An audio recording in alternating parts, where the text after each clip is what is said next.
Okay. Good evening, everybody. Can everybody hear me okay? Nod? Thank you. Awesome. I'm going to go ahead and call the meeting of the City of Bloomington Township to order. If everyone could stand or say the Pledge of Allegiance. I Pledge allegiance to the flag of the United States of America, and to the republic for which it stands, one nation, under God, indivisible, with liberty and justice for all.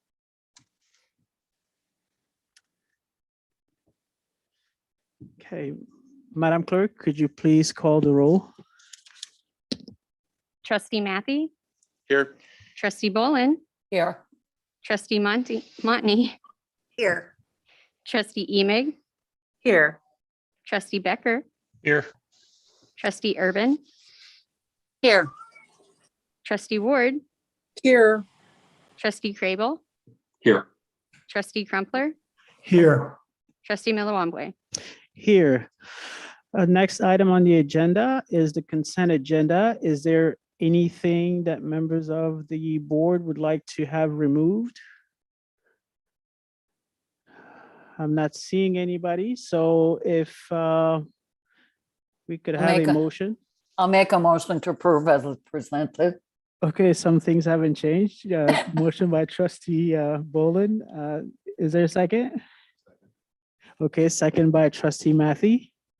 And Madam Clerk, voice vote, right? Yes.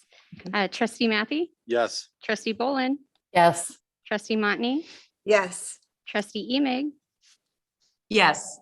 Trustee Becker, Yes. Trustee Urban, Yes. Trustee Ward, Aye. Trustee Crable, Yes. Trustee Crumpler, Yes. Trustee Millewamble. Yes. Next item on the agenda is a resolution to create a budget line item for capital fund reserve. And it is recommended that the resolution be adopted. Do we have a motion and maybe discussion later if needed? Maybe not. Should we do a discussion first? Presentation by Deb? Yeah, I can start. Sure. Go ahead. Are you looking at me? Yes, I am, although I have 3 different screens here, so you probably can't tell. No, I can't. Okay, so before I discuss what that's about, I have a recommendation from our township attorney to label the memo and the resolution to say capital fund reserve line item, not capital fund reserve. That's to clarify a couple of different inconsistencies in those 2 documents. And it's to clarify that that this fund is a separate line item. We're not creating a separate fund. This is just part of the budget, but it's reserving those dollars because we're just preparing to finish the construction project within a time frame. It's all labeled as a time frame and what the purpose is. It's by law that we do that. So if you have any questions, I can go further into it. I'll make There- a motion. I'll make a Okay. motion to approve. Okay. I'll motion- second. Okay, motion by trustee Bolin, second by trustee Emig, I believe. Okay, and Yes. Trustee Matthey has a question. Deb, what I think I'm hearing you say is that you just want to create a line item in your accounting software that will show up on our monthly reports every month. Is that correct? That's correct. And when we do that by statute, let me look at my statute here. Hold on, please. I think you see that in the memo itself, what the statute is. But by doing that by statute, we have to declare what the funds will be used for and how much and the duration. And we've done that. And you can see that on the proposed budget on page 2 of the general town fund proposed budget that's on draft right now. So you'll see that at the very bottom, you'll see how it's listed and it declares all 3 of those items. And that would be done every year to show you what's remaining and where we're at with that specific project. Okay. That's all the questions I had. In general, I think having a fund or a line item to keep track of what's necessary for capital improvements is a good idea. So thank you for that. You're welcome. Okay. Are there any other questions? No. Okay, seeing none. Madam Clerk, would you please call the roll? Trustee Matthew, Yes. trustee Bolin, Yes. trustee Motney, Yes. trustee Emig, Yes. trustee Becker, Yes. trustee Urban, Yes. trustee Ward, Aye. trustee Crable, Yes. trustee Crumpler, Yes. trustee Miller Wambwe. Yes. Next item on the agenda is the draft fiscal year FY 2023 budget ordinance, and the recommendation is for the draft to be accepted and placed on file for a period of 30 days. Is there a motion? Or would you like to address this first, Deb? I think what the most important thing to address was the line item for the capital funds. So I don't have anything additional to address. Okay. I'll make a motion to approve. Okay, motion by trustee I'll Boland, second. second by trustee Crumpler. Any other questions? Okay, trustee Boland. Yeah, well, I noticed that there were some increases, actually significant increases for assistance. And I'm not questioning that per se, but I'm glad to see that in a sense, because I don't know if everybody else has noticed, but my gas bill has doubled. Right. And, you know, that's gonna affect a lot of the people that will be coming to the township. So, And those, you're very right. And those are the reasons and the types of reasons that we are looking at. okay, thank you. Okay. Any other questions? No? Okay, seeing none. Madam Clerk, could you please call the roll? Trustee Matthew, Yes. trustee Bolin, Yes. trustee Motney, Yes. trustee Emig, Yes. trustee Becker, Yes. trustee Urban,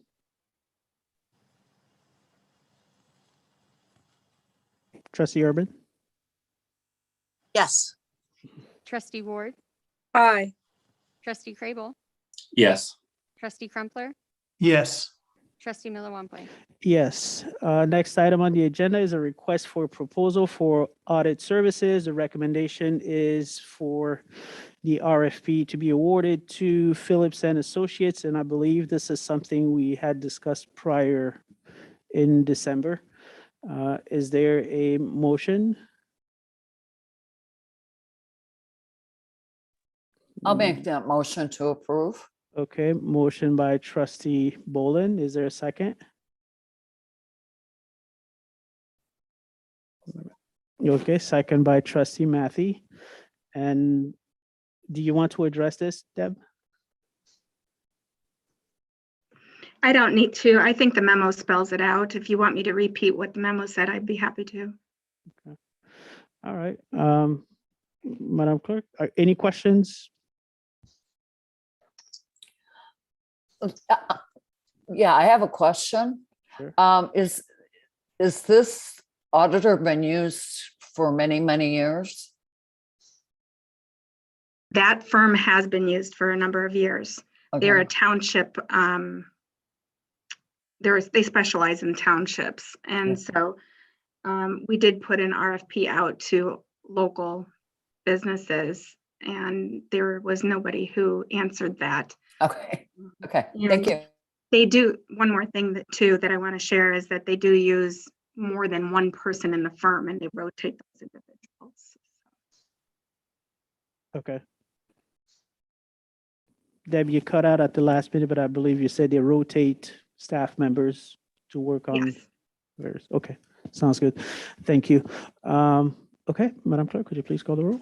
Trustee Matthew, Yes. trustee Bolin, Yes. trustee Motney, Yes. trustee Emig, Yes. Trustee Becker, Yes. Trustee Urban, Yes. Trustee Ward, Aye. Trustee Crable, Yes. Trustee Crumpler, Yes. Trustee Miller Wambley. Yes. Next item on the agenda is a request for proposal for cleaning services, and the recommendation is that the RFP for cleaning services be awarded to Soaring Eagle Cleaning Services for FY 22, 23, 24. Is there a motion?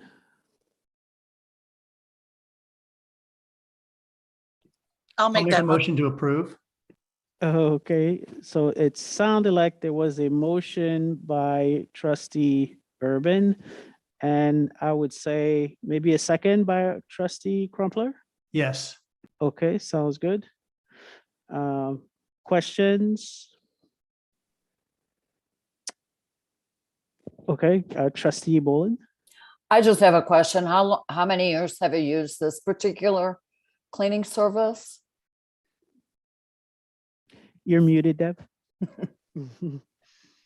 We've had Soaring Eagle since 2017. They've completed one full year, term or contract timeframe.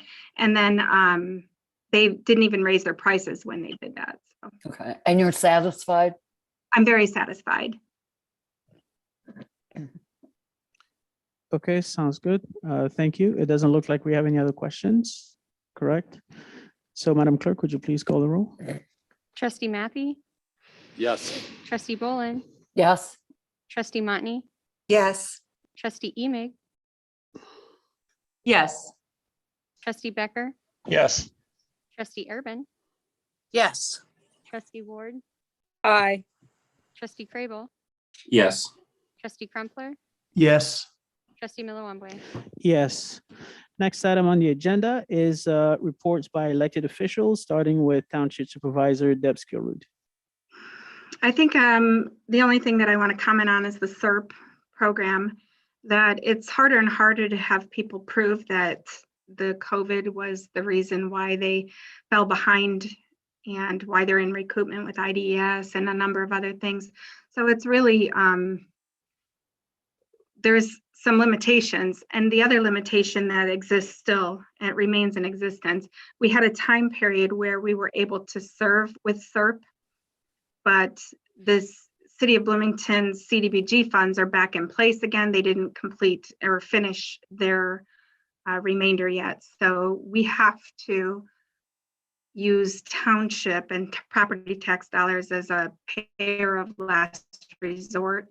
Those funds are federally funded. And so the other agency that we must use before we can commit dollars with SERP and with township is LIHEAP through the Tazwood Community Services. They still have funds available in their programs to help the utility bills. Now that bills are in moratorium, they're, I don't think there's as many disconnects at this point. So we're still working on looking at flexibilities for the SERP program where the needs might be. The two major areas, IDES overpayments, and the other one will be child tax credits, because with those child tax credits, individuals won't see lump sums when tax monies come back and returns come back. And so there may be a greater need for township services at that point too. So. Okay, sounds good. Thank you, Deb.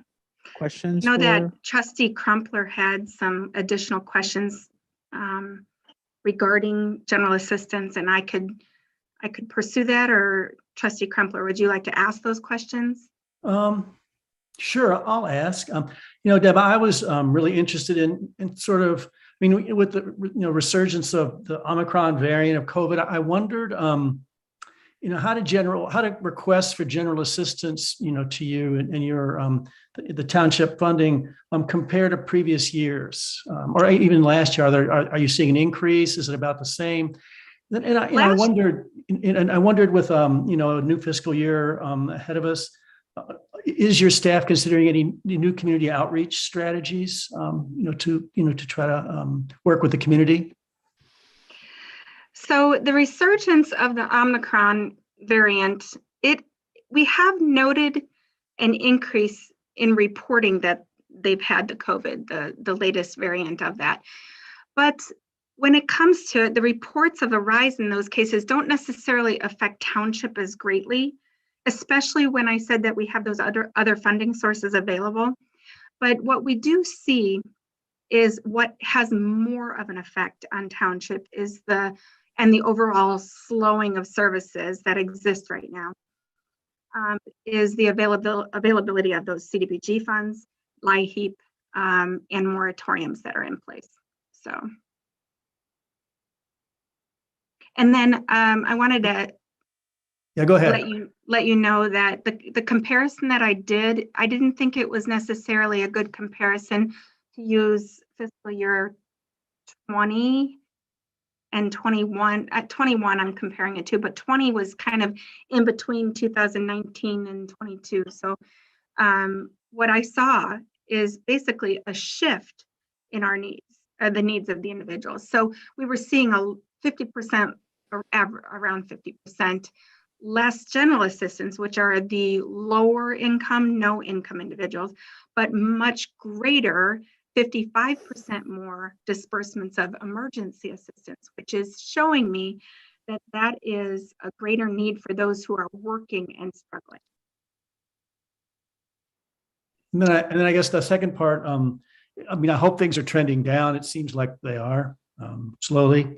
And in the new fiscal year, I wondered, are you and your staff considering additional outreach strategies? This year, things that you haven't tried before, maybe as we, are able to interact more comfortably? Well, yeah, we are a referral network. We are one of the leading referral agencies to other agencies and those that refer to us. Some of those agencies, I don't know if I can account for all of them, but they're not-for-profit agencies, governments, the hospitals use us, schools, churches, and 211, which is, the PATH crisis. And so I wanted to say that one of the most successful things we did here at Township prior to COVID was basically what's called an in-service with those agencies to, update them about Township, to help the newer people that are at those agencies understand what we do. So I'd like to see that happen again, and maybe we can do it in smaller groups, or go to the individuals, or have them come here in smaller groups to educate them a little bit better on that. So. Hey, thank you very much. I appreciate that. Sure. And you did ask one more question, and I don't want to keep everybody, but you asked if there were patterns of what we do. I did. And I do have a graph that I have presented in the past to show the shifts in a year-long time, and I can send that out to everybody. But basically, what it's showing is the needs of the individuals picks up after moratoriums disconnect, and so moratoriums being the utilities, water, gas, electric. When tax returns come back, I see potentially that they'll have more anticipated need because those lump sums will be less or decreased in amount. And then let's see, what was the other thing that I wanted to say about that? Oh, when the CDBG and LIHEAP funds are exhausted, we'll see some activity there more as well. Okay. Sounds good. Thanks again. Yep. Thank you very much. We're going to move on to Township's Assessor Steve Scudder for his report. Hello. My report has basically pulled up the number of permits that we had for new construction in the city. It's up a little bit since the past couple of years has been kind of stagnant. As we get those new construction of residential properties, it spreads out the tax burden from the taxpayers. And right now, the county's at about $4.5 billion in EAV, and the city accounts for about $2 billion of that assessed value. And there was no multiplier increase at our township from the county or from the state at this time. Okay, any questions for Township Assessor Scudder? Okay, seeing none, thank you very much, Steve. Madam Clerk, do we have any public comment? We had no public comments submitted. Okay, thank you very much. At this point, it is time to adjourn. Do I I have a will- motion to adjourn? I'll make a motion to adjourn. Okay, motion by trustee Boland, second by trustee Matthew. And all those in favor signify by saying aye. Aye. Aye. Okay, we are adjourned. See you in a few minutes. Good night.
Good evening, everyone. I am going to go ahead and call the meeting of the City of Bloomington Council to order. If everyone could stand and say the Pledge of Allegiance. Pledge allegiance to the flag of the United States of America and to the republic for which it stands, one nation, under God, indivisible, with liberty and justice for all.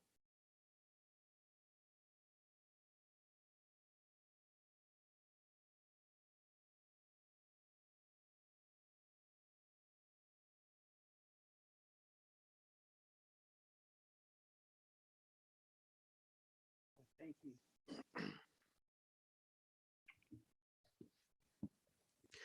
Madam Clerk, could you please call the roll? Councilmember Maffey, Here. Councilmember Bolin, Here. Councilmember Motney, Here. Councilmember Emig, Here. Councilmember Becker, Here. Councilmember Urban, Here. Councilmember Ward, Here. Councilmember Crable, Here. Councilmember Crumpler, Here. Mayor Millawamble. Here. Our next item on the agenda is proclamations and appointments. I'm going to start by reading a proclamation recognizing February 1st through 7th, 2022 as National Gun Violence Survivors Week, as requested by the Administration Department. And I believe we have a couple of people here to receive the proclamation. Okay, so you may stand at the podium while I read it.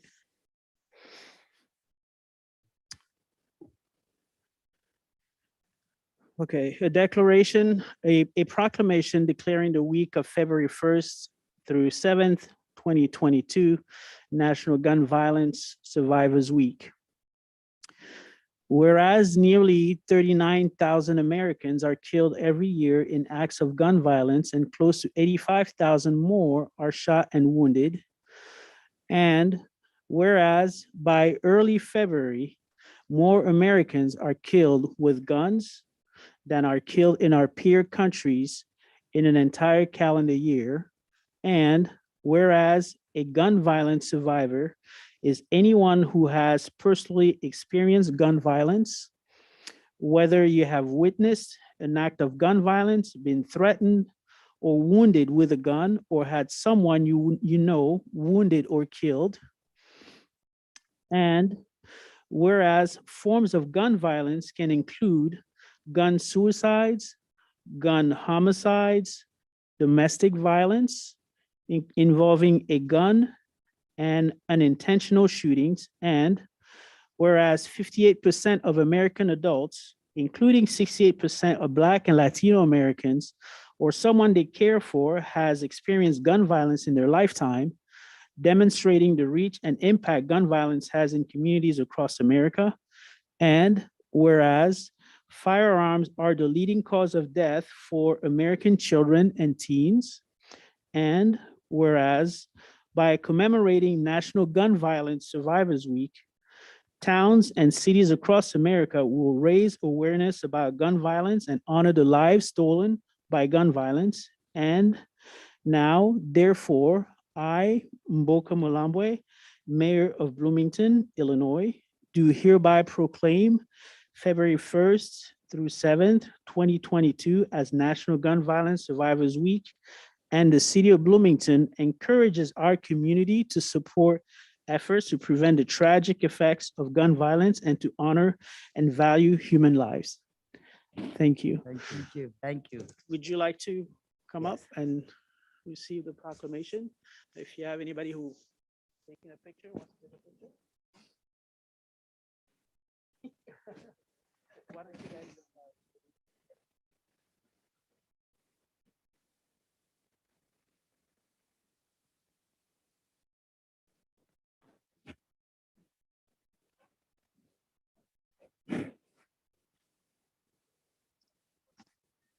oh, sure.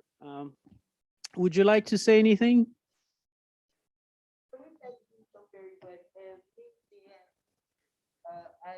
I am a parent, I am a survivor of gun violence. And this means a lot to us for it to be recognized. for us to try to fight to continue to advocate this gun violence to cease. There's no need for us to continue to kill ourselves and our children. Thank So you. with that, we We want to just thank want you. to add that on this Sunday at 3 p.m. on the steps of the County Museum, we will be having a vigil to mark the beginning of Gun Violence Survivors Week, and we invite everyone in the community. Thank you so much, Mr. Mayor. Okay, thank you. Thank you very much.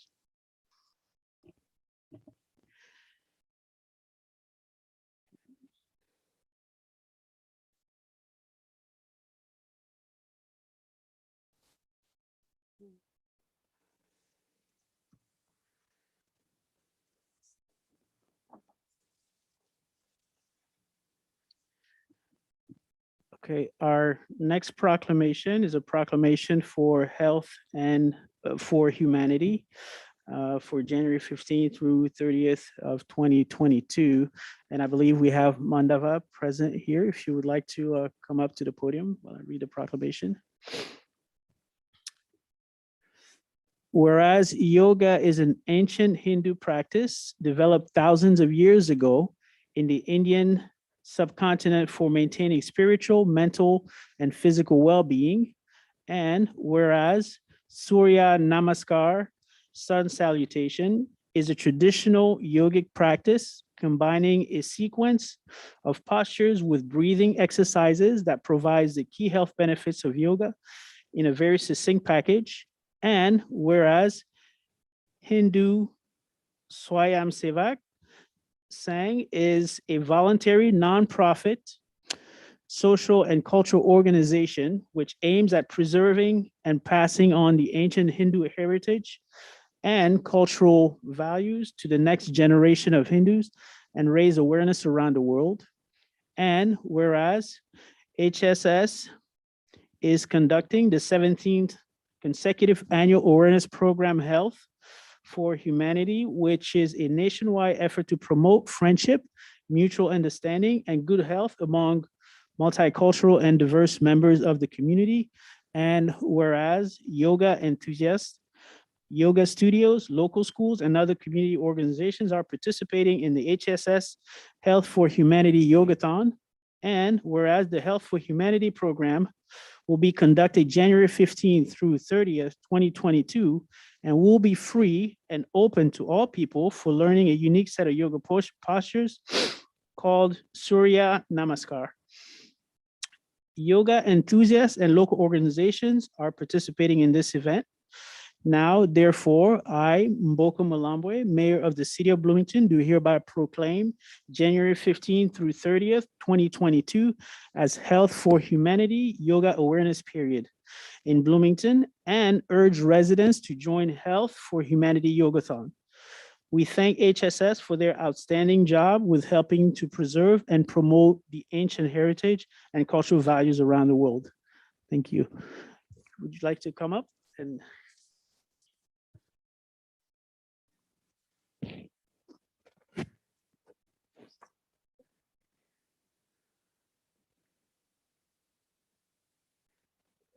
let's see if it works. Okay.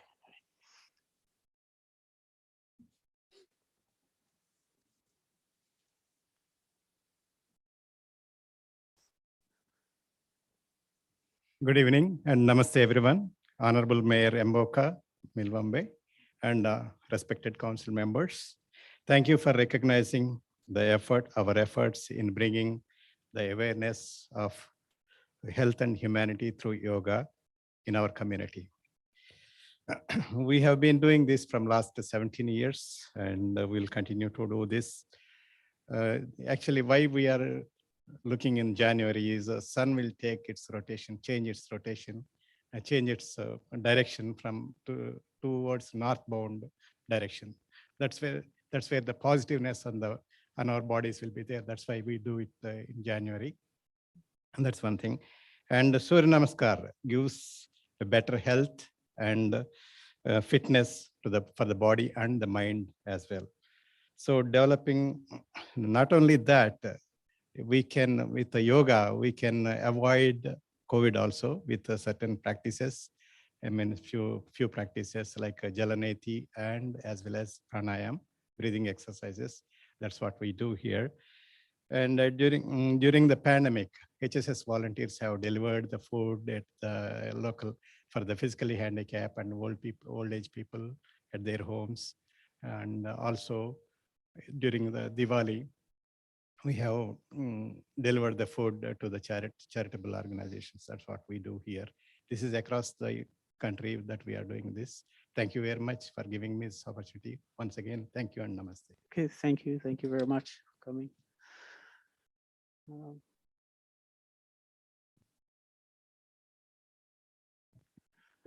Okay, next item on the agenda is a recognition of appointments and to various boards and commissions as requested by the Administration Department. Madam Clerk, do we have anybody? We do. We have two to recognize Connor Cabe from the Citizens Beautification Committee and Govardhan Galapi from the Planning Commission, both appointed this last meeting. Okay, And I do awesome. believe Connor was going to be present. Yes. Oh, yes, if Oh, you'd like to okay. stand. All right. Would you like to stand so everybody could see you? And thank Congratulations. you. Thank you for your willingness to serve. We really appreciate it. Okay. Okay, the next item on the agenda is public comment. Madam Clerk, do we have anybody for public comment?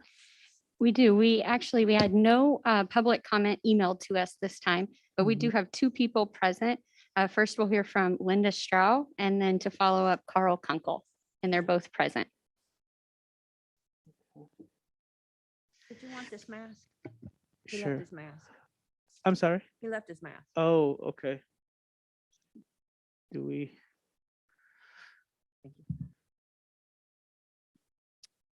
Thank you. A public comment is an opportunity for speakers to provide their views and feedback to the city council.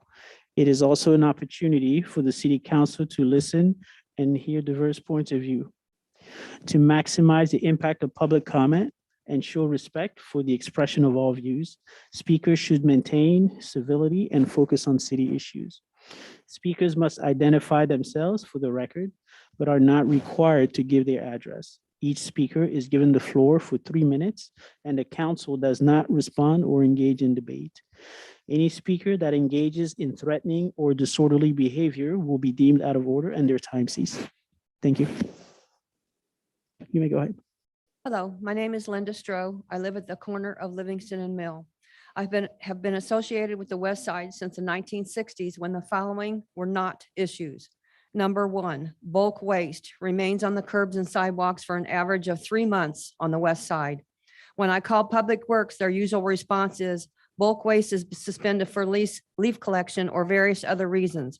My taxes have recently and consistently been increased, yet I was forced to look at a mattress and various debris covering the sidewalk 2 houses away over the Christmas holidays. Number two, bulk waste setting on curbs is coming from a drywall and painting business that dumps their loose drywall scraps and painting debris at a residence at 1115 West Mill. I complained to Inspector Clint, and he states it would be hard to prove, yet I watched the resident dump out trash from the back of various pickup trucks on a weekly basis.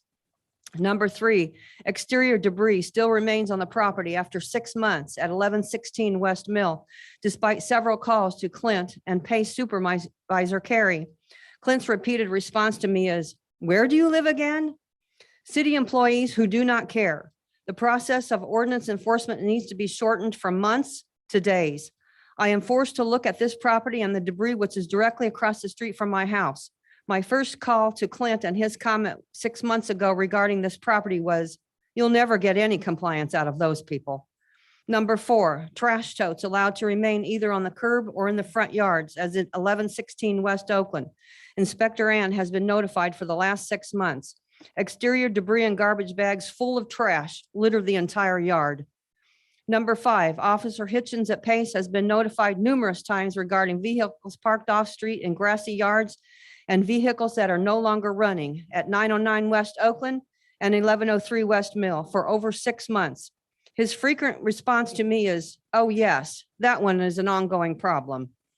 2 and 4 wheels parked up over curbs frequently at the 1300 block of Taylor Street on the west side. First time I notified Officer Brace, the on-street violations officer, he said, How did you get my phone number? Number 6, Public Works and Pace have been notified several times about the trash that is at the intersection of 6 Points Roads and Alexander Road. The same trash has been there over 2 years. It sickens me, the amount of trash that I see on the west side of my city.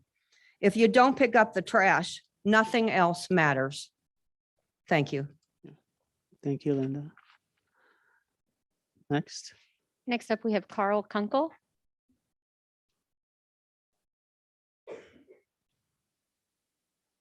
Hi, my name is Carl Kunkel. I live at 204 South Florence in Founder's Grove neighborhood. And my question is for the Ward 4 Alderwoman, Julie Emig. And it concerns number 3 Harwood. We had about a 2-year ongoing situation with an illegal breeding kennel going on back there, and it was recently resolved. The homeowner suddenly, quite to everybody's surprise, moved. I had brought this issue to her and the enforcement people last September, and I'd never heard back. And I was curious if I can hear back from her in due time. What happened if the city actually did go about doing their job? Because these complaints have been ongoing for nearly 3 years with no resolution to the problem, but suddenly it was resolved after the woman had spent considerable money on the property. And if so, I just want to extend our thanks and gratitude for the city doing the job. And my other comment has to do with Mercer Street between Grove and Washington. We've had quite a bit of sewer work done on Grove, Washington, and Mercer. And I fail to understand the fiscal responsibility of the city. They need to pay attention to the old adage of penny wise and pound foolish. And the fact that Washington Street was done and done very well. Grove Street was done fairly well, with one exception where they did not resurface about a half block section, leaving raw asphalt between the new pavement and the old pavement. That runs for about a half block. And then Mercer between Grove and Washington is a travesty. It's being concreted there. It's in worse shape now than before they begin the work. And obviously the pavement has been brought up to the curb grade. There's not going to be any resurfacing going on, and this street is literally falling apart. Why the city did not finish the job that they started is beyond me. It's I go around, I go over to Washington and come around. I go through the neighborhoods rather than taking the main street because that street is just that foul. And I, for the life of me, do not understand why the city chose to do what they did. Now, they obviously engineering has a budget. That's fine. But when you budget a street, you should budget the whole street and finish it, and don't do a half-baked job. I can't use the other word, obviously. But I would also like to hear back from my alderperson about that. If they could just drop a note and let me know if it's going to be fixed or this is just going to be an ongoing situation that's been going on for years. I appreciate your time. Thank you. Thank you.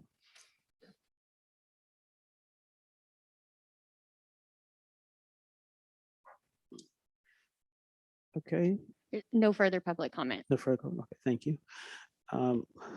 Our next item on the agenda is the consent agenda. Are there any items on the consent agenda that anybody would like to have removed? Okay, I'm seeing a hand. Councilmember Bolin. Yeah, I would like to pull 7K. Okay, 7K. Anybody else? Okay, seeing none, is there a motion to approve the consent agenda with the exception of item 7K? I'll make that motion. Okay, motion by Councilmember Bolin. Is there a second? Oh, okay, second by Councilmember Becker, I'm told, correct? Yes. Okay, all right, I couldn't see it. Okay, Madam Clerk, could you please call the roll? Councilmember Matthey, Yes. Councilmember Bolin, Yes. Councilmember Motney, Yes. Councilmember Emig, Yes. Councilmember Becker, Yes. Councilmember Urban, Yes. Councilmember Ward, Aye. Councilmember Crable, Yes. Councilmember Crumpler. Yes. Okay. Thank you. The item passes. There are no nays to announce. See here. Move down the agenda. Okay, so we're going to start with item 7K. Councilmember Boland? Item 7K, it Yes. has to do with the liquor license. Mhm. I don't know if my comments are going to be related to the liquor license and the liquor commission, but it's a new restaurant, family-friendly restaurant that serves hot dogs and barbecue that's going in adjacent to the Shell station on Oakland and Four Seasons. And in the meeting minutes, the question was asked about parking, and there's 10 slots available that are in front of that little restaurant. But the company also runs a U-Haul business on that property. And it's a gas station that has a pantry. So my concern is having a liquor license for all forms of liquor plus Sunday at a family-friendly restaurant and inadequate parking. I'm wondering if that should go back to the Liquor Commission or if it just, these points are not important at all. Well, this was about, was that, let me take a look here. When was this? A couple months ago? December? Sorry, I can actually comment. on that also. December 14th. Yeah, I was to say, it was from December 14th. Mhm. At the Liquor Commission, they did discuss parking. George Boyle, Corporation Counselor Assistant, who sat for the meeting, it says, Mr. Boyle asked about the number of parking spaces available for Mr. Marvel, who is the representing attorney present. He responded that he believed there were 10 spaces in front of the unit. The owner also commented to the parking, and they discussed the business further. There's not much more conversation about parking in general, but we do have at Mhm. those meetings present ECD Mhm. representation as well. Right. So yeah, Well- so it wasn't seen as an issue at the time. So I'm not sure. Well, the restaurant is supposed to have seating for 30 people. Mhm. And there's no mention in the minutes about the U-Haul business that's there. I frequent that gas station. Right. And the U-Haul return trucks are actually parked usually in those parking spots that are in front of the restaurant. So I'm not sure if there's other parking available on that property that would accommodate the removing the U-Hauls from in front of the restaurant. Mhm. That's my only concern is, here we're going to have a restaurant with 30 seating capacity, 10 parking spots that are going to have to accommodate the store or pantry that's within the gas station and U-Haul and the restaurant. Do you see where my concern is on this? Well, I mean, I can see where you're going, but I know this did not come into, I mean, it was not a point of discussion. So that was not a concern that the liquor commissioner, myself, or even staff had. So I guess my question is, should it be? Mhm. Would it be appropriate for me to make a motion to send it back to liquor, or is this a planning commission issue? That's where my question is. Well, you can certainly make a motion, I mean, and see if there's a second, and if others want to follow through on that. I mean, I know from the Liquor Commission standpoint, this was not a concern, so we felt pretty comfortable with the way things were presented. So I personally, I would hate to, this is me personally. But as a council, you certainly can do what you wish. But I think I would hate to delay something like this, not having seen a concern. Leslie, would you like?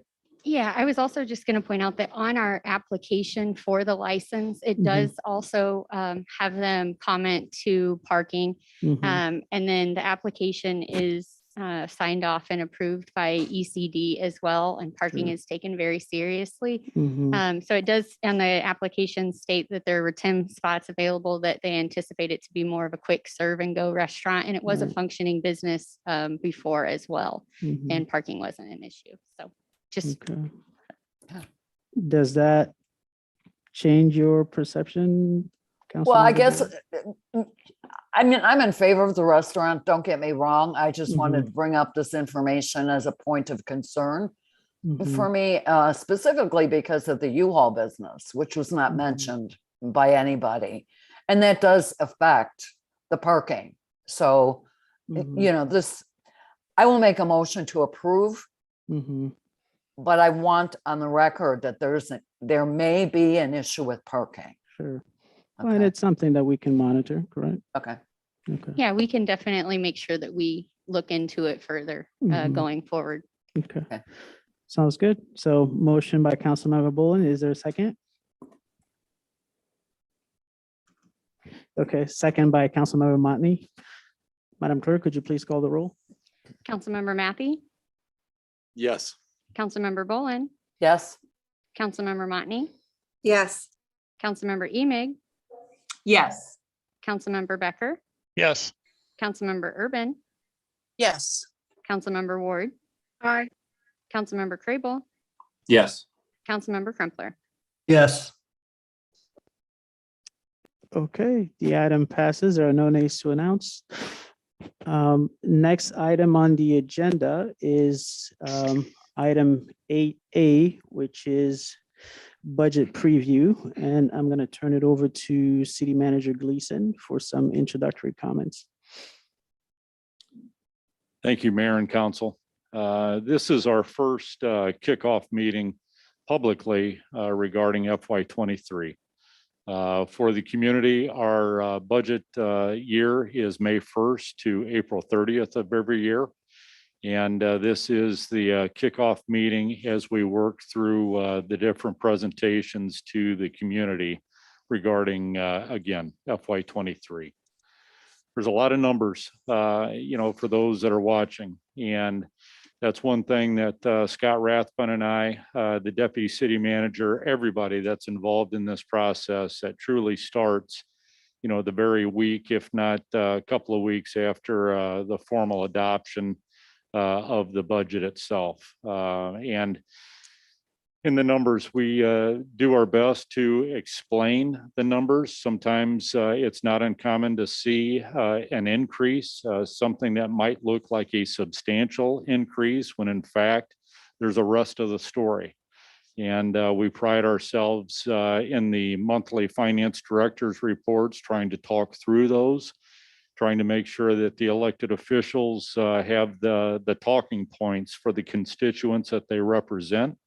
But this is something that Scott and I, this being our fourth budget, that we're presenting to council in the positions that we currently hold, and excited. Real quick, you've heard us talk about the revenues, the increases that we've received as a community over the course of the last year.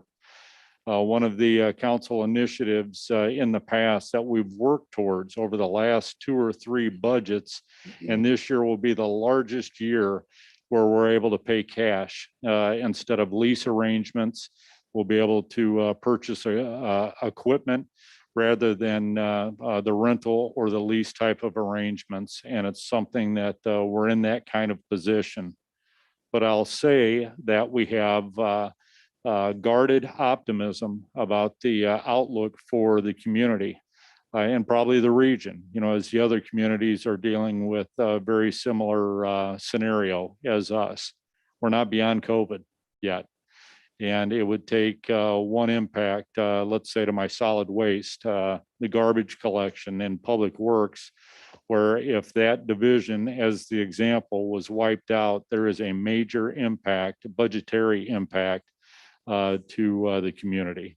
So it's one way while we have guarded optimism regarding our current financial situation for the community, it's one that we are still taking a conservative and cautious approach, but we are seizing on some opportunities.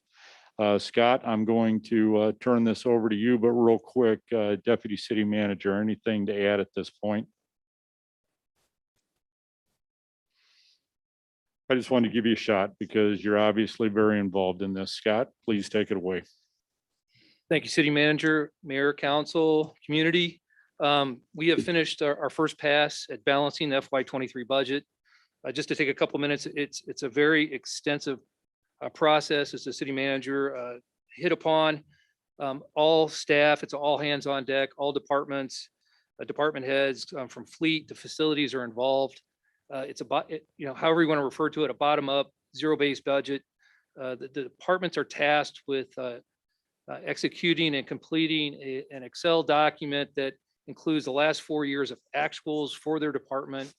They're requested to give us a projection for the current year, FY22, the request for the coming fiscal year, and then the future 4 years, and then substantiate any material deviations from the prior 4-year averages. And that's not to say that, we're just looking at that 4-year average and saying, okay, that's the amount of budget, that you're eligible for, but that is a data point that we use for review in the variances, et cetera. So we in finance, we compile this information, we get it loaded into the system, and we can start running reports, checking for variances, looking at them by category, by department, by fund, et cetera. There's still a lot of work to do. We're at a point where we can begin the conversation and start showing the numbers as they stand right now. So we'll be rolling out more details in the coming weeks related to specific capital projects and more details on specific funds. But I think for tonight, this will be a good overview, hit on some of the key components and some of the assumptions. As the City Manager mentioned, we're cautiously optimistic. Our revenues are trending well in 22. We have some new revenues related to online retail, cannabis, et cetera. And these are allowing us to project at this point in time in our budget or address some key strategies such as cash for equipment, some much needed facility repairs around the city. So that is a good thing. So having said that, next slide, Phil, please. Thank you. So the citywide budget is currently sits at 269 million, excuse me. That's an increase of 17.4. Rolling down one line, the general fund, which is the largest fund of the budget, is currently sitting at 122 million, and that's an increase of 13 million. So you can see the material amount of the increase for the citywide budget is related to the general fund. But there is an additional residual component of the library expansion that's being budgeted for 23, and that's related to equipment, and that's about a $3 million. So between the general fund and the library and some other miscellaneous funds, that makes up the difference. For the general fund, we have about 4.8 million in increases in capital expenditures related to the equipment. So what's occurring there is we're having a little bit of a doubling up of expenditures as our old leases on equipment roll off, and then we're paying cash for the current leases. So that 4.8 million is a net increase in that line item related to a strategic initiative. And then we have 5.6 million related to the American Rescue Plan Act. These numbers are not on this exhibit, so I'm just explaining the difference here in the general fund. $5.6 million related to the American Rescue Plan Act. We're expecting 6.7 to come in. We're allocating 1.1 towards the local Colton project and accelerating that timeline. We'll discuss that in a little bit more detail in a few moments. But that's an additional 5.6 million of non-recurring. So between the American Rescue Plan Act and the capital expenditures for the equipment, and then if you look at the library, 2 million for equipment $3 million total for the library increase, but $850,000 is that related to the debt service on the bond that was approved as part of the property tax.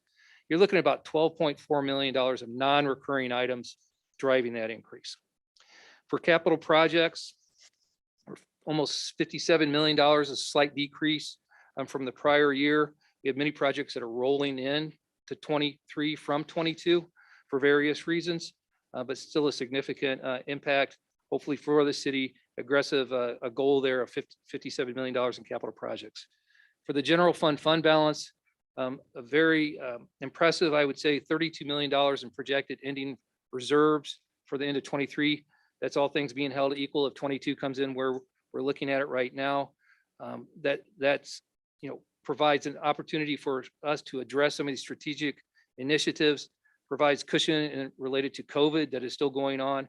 So we're very happy to see that number where it is right now. And then cash for equipment, $6.3 million citywide, but the general fund is paying all cash for all of its equipment, a total of $4.9 million. So those strong revenues are driving some of our strategic initiatives. But again, just to kind of recap of the larger increase of $17 million, we're looking at about $12.4 million in non-recurring items. Next slide, please. So along that same vein of discussing the growth in the budget and some of the underlying components and giving perspective to the numbers, we've laid out an exhibit here that shows 8 years of budgets for the city. And I'm just going to run through the lines here, describing what is being captured in these numbers and then kind of getting down to the point of the growth that we've experienced over the last 8 years. So just starting on the top line, this is a total citywide budget from 2016 to 2023. You can see that we've gone from $186 million to $269 million, $252 in the current budget. So a sizable increase. But what makes up a material component amount of those increases? Well, our capital projects. Now, capital projects, you can see in the footnote, these vary significantly from year to year. We accumulate reserves and savings and address those projects in the most efficient manner we can. Sometimes the projects get rolled.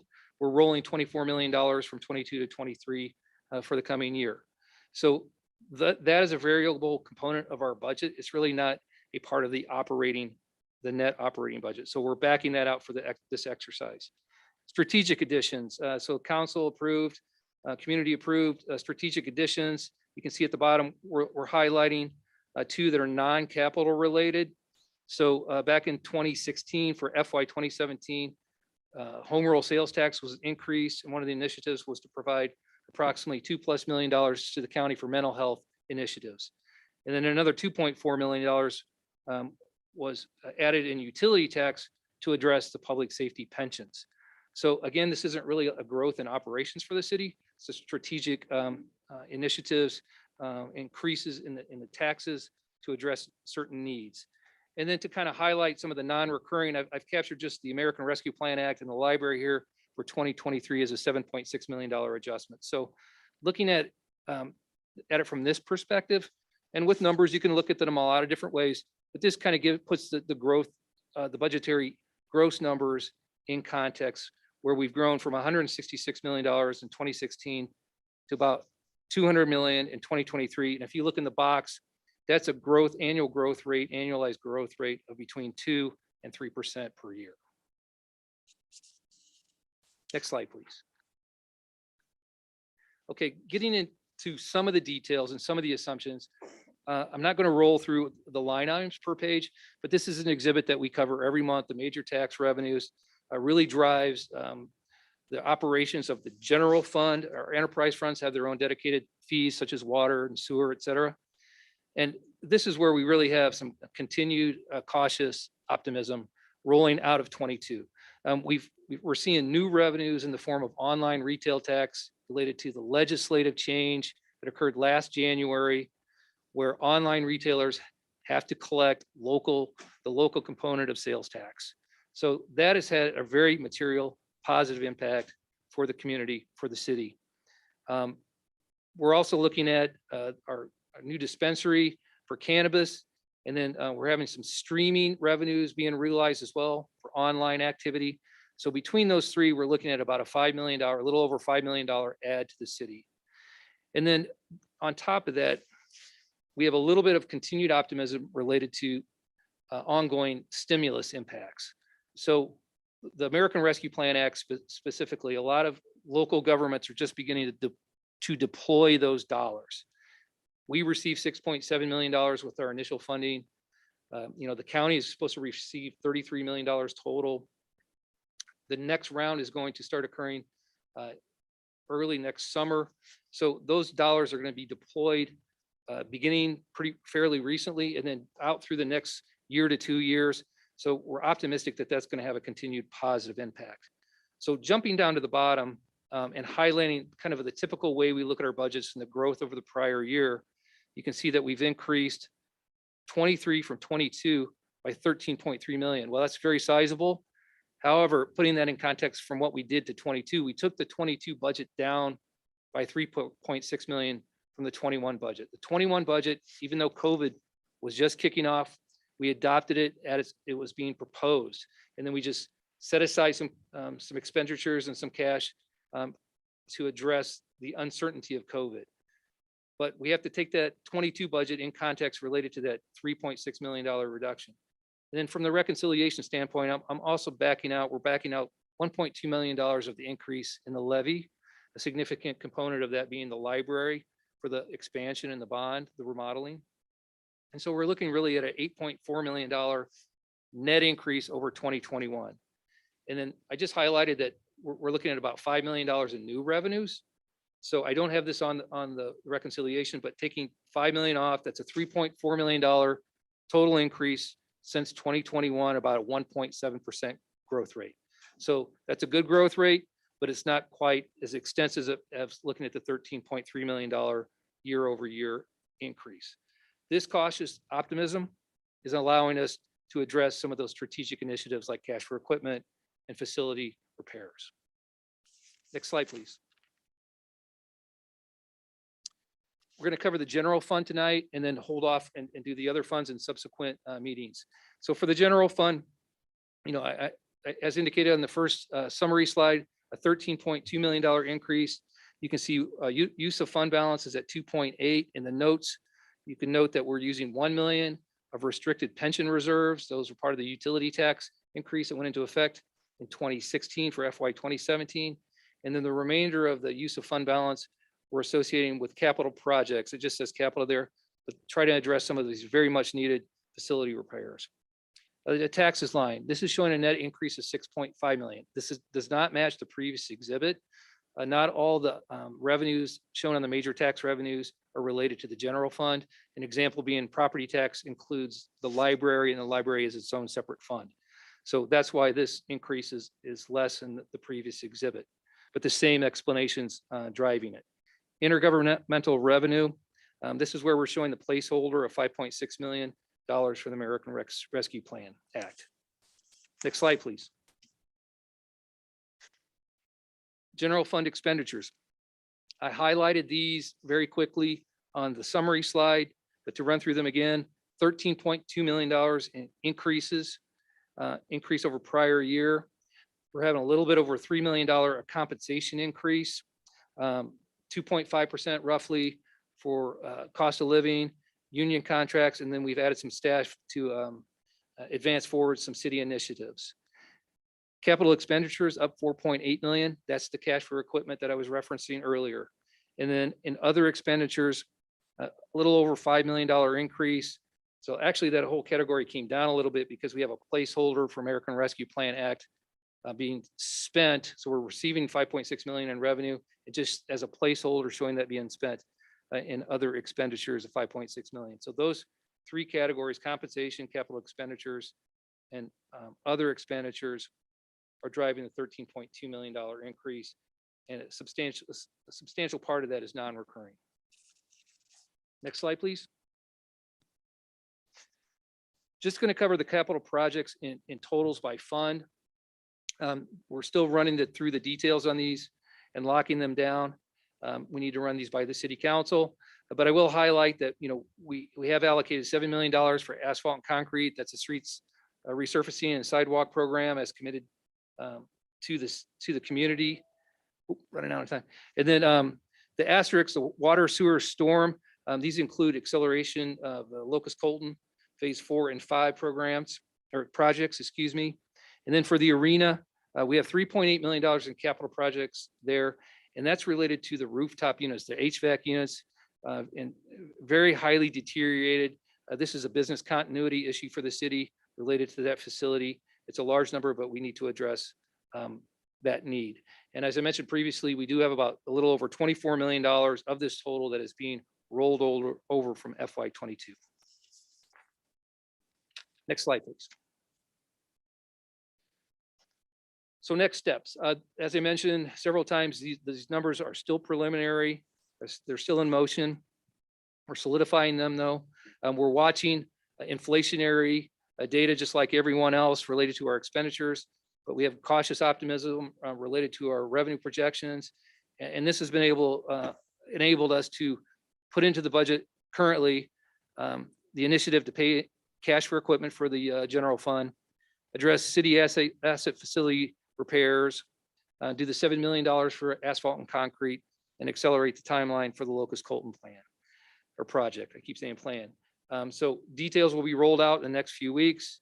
I want to mention to the community that there are resources on the city website related to the budget under finance, annual budget.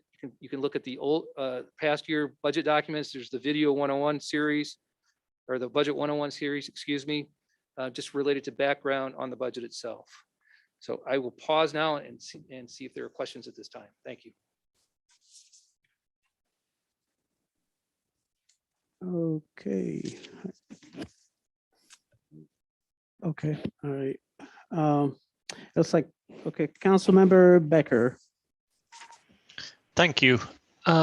Just a couple comments. I think folks have figured out by now that I'm pretty fiscally conservative and I'm always going to react a little bit poorly to numbers going up. I want to say this in defense of Scott. He and his team do an excellent job.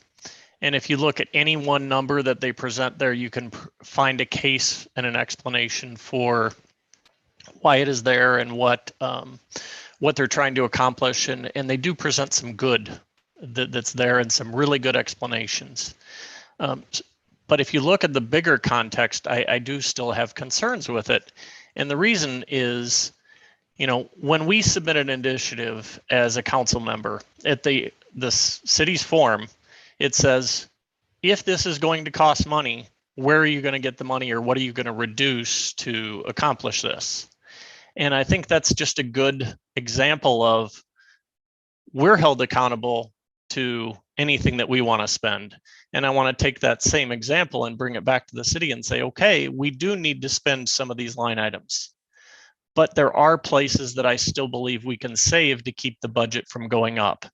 Or if we do have to raise the budget and we do have to spend money, there are ways that we can try to keep that from coming out of the taxpayer's pocket.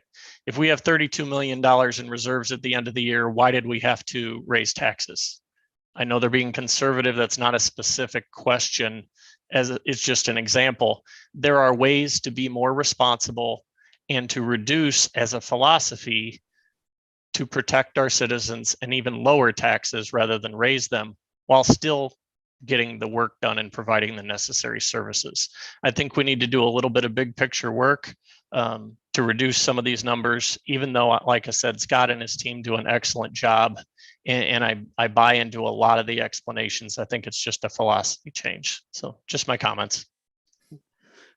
Thank you. I think we had Councilmember Bolin next and then Councilmember Motney. Yeah, Scott, I appreciate all the work that you do. I want you to explain, I don't know how to put this. Just because something was budgeted for last year does not necessarily mean it was spent and therefore rolled over. So when we have a number that says FY 22 at 100 or 251. Was that total actually spent? No, we have, since I've been here, we've rarely spent all of our expenditures. And I tried to make that reference when we're doing the 4-year averages. Those are based on the actuals, those 4-year average worksheets. So just because, $100,000 was budgeted in a line item 1 year doesn't automatically default for the $100,000 the next year.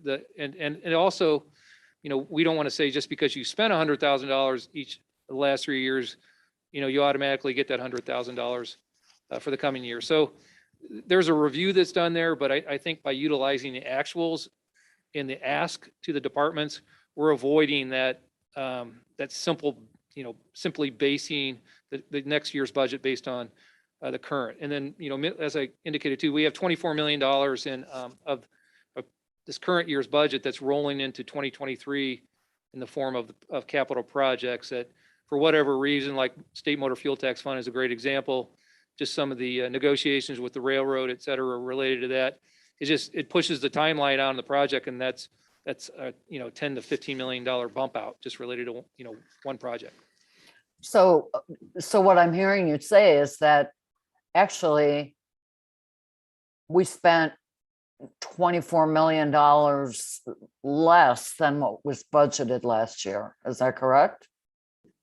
Well, that is in reference to the capital projects line. Yeah. So, yes. Yeah.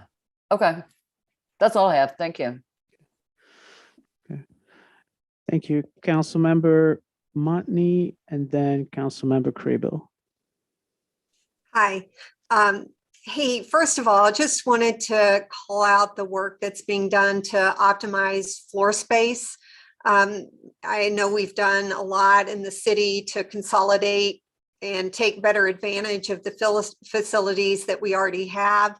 I'm just wondering, Scott, what does that translate to in terms of savings for the city with regard to floor space?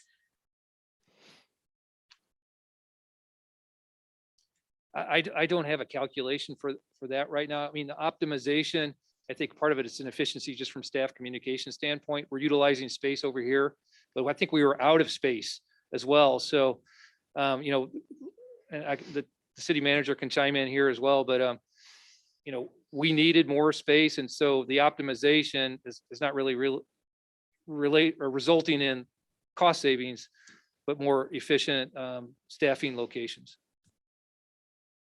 So it seems like there'd be some savings from the fact that we're subleasing space out as well. Councilmember Montney, I will address that to some degree. Prior to our looking to better utilize the facilities that we have, we were very, very close to having to purchase facilities that were going to cost us in excess of $2 million, and that's not including furnishings. While this project is not complete as of yet, we have not yet spent a quarter of that number. And so while there's more work to be done, we know that there's savings over what we were pretty sure we were about to spend to purchase new facilities. And so, again, there's more work to be done and there will be more expenditures, but we know that we are not anywhere near what we were about to spend to purchase facilities to solve our space needs. And the other thing is that we feel like once this is completed, we will have solved that problem for years to come. If I could highlight though, because Councilmember Montney referenced subleasing. And so, Billy, if you'd like, I mean, we are subleasing to the Convention and Visitors Bureau at the arena. So I think that's just an indication too of the city looking to collaborate, with other agencies and partners around the city, and it's resulting in, expense savings for us. I don't have that number right now, but I won't say it's not material, but it's all positive. The next question is really about that concrete and asphalt number. That's not anything unique that you're calling out, as you mentioned, that 7 million. I mean, that's just us making good on the commitment that we've made to the community. That's true. We do have some challenges with the local motor fuel tax related to, just a remote workforce, et cetera. But the home rule is going up. We are making up a little bit of the difference with some fund balance that was some reserves that was in there. But yes, you're correct in essence. All right. That's all my questions right now. Thanks. Thank you. Councilmember Crable. Sure. Thank you, Mayor, and thank you, Scott, to your team for what you put together and all that you do and what you're going to be doing until we get the 2023 budget approved. Just a couple of follow-up questions. So I think you explained the increase in the general fund with an increase in salaries and benefits, paying cash for equipment, and the ARP funds. So I think that makes sense. And if you could state once again, what are the non-reoccurring expenses, meaning those expenses we're going to incur in 2023, but likely not in the future, right? Right. So one of the big ones is that American Rescue Plan Act dollars. When I was referencing the non-recurring, I was just referencing the 5.6 million, not the component that's part of the Locust Colton project. The capital expenditures related to paying cash for equipment, that's somewhat of a doubling up of expenditures. We have the library. They have a residual component. Most of the construction is going to be encumbered in FY 2022. When they get the final bids, we'll bring that to council for authorization. There'll be a budget amendment in 22 for the library. But for 23, they're looking at purchasing shelving and things of that nature to the tune of a couple $1 million. Okay. And is that coming out of, well, it sounds like it's coming out of from the city versus the library itself has a certain amount of reserves, right? No, that's coming from the library. So that was part of the citywide non-recurring growth. Okay. And then going back to the Locust Colton, I think you were talking about it's like a $1 million interest charge because of the acceleration. Am I understanding that right? Well, yeah. So I'll run through the scenario, the modeling, I guess, if you will, of what we did. The desire was to combine phases 4 and 5. To do that, we were not going to be able to utilize the state revolving fund, the IEPA loans, to advance it forward. So there's really going to be a cost related to doing the projects earlier because we weren't going to be able to use those state revolving fund loans at the low rates. So to kind of make it fair for the fund, so to speak, we calculated the difference between the state revolving fund expense and what it would cost to bond it, using estimated bond rates out a year from now when the project would be kicked off. And that was about $1.1 million. So the analysis indicated that if we just used American Rescue Plan dollars and borrowed less, it would make up the difference between those two approaches, if you will, the borrowing from the state revolving fund or going bond. So yes, it's an interest expense number, but we're utilizing the 1.1 million just to borrow less. We'll borrow instead of $7 million, we'll borrow 5.9. Is the thought? Right? Okay. Okay. So the 1.1 million is really is to pay for part of the project, and then ultimately reduce the amount of interest we would have to pay. Right. That's the way we arrived at the 1.1. Okay. Interest. Okay, so that's not the interest charge itself. So. Correct. Okay, great. Thank you for that. And one last question. What do you estimate right now for our surplus for the end of fiscal year 2022? I'm sure you're referring to the general fund? Yeah, I'm sorry. Yes, general fund. Right, and we'll be covering that. That's a good question. We're covering that in a few minutes, and it's Okay, $34 million, roughly. gotcha. Okay, great. Thank you so much. Yep. Thank you so much. Okay. Thank you. Okay, before we move on to the next person, I know Councilmember Amy has a question, but it looks like City Manager Gleason wants to provide some comments while we're on the topic. Just more in general terms, and I appreciate the opportunity and the questions and the comments out of council. And it's probably an opportunity for me to briefly share that when I was hired summer of 2018, and one of the questions by Alderwoman Motney that Finance Director Scott Rathman answered, so the Deputy City Manager, that was one of the very first issues that the council that hired me and then subsequent councils, they wanted to understand what is our facility needs and what's available to us. You know, we were very close to purchasing nearly $2.5 million a building that had ADA concerns, was not equipped, needed to be rebuilt.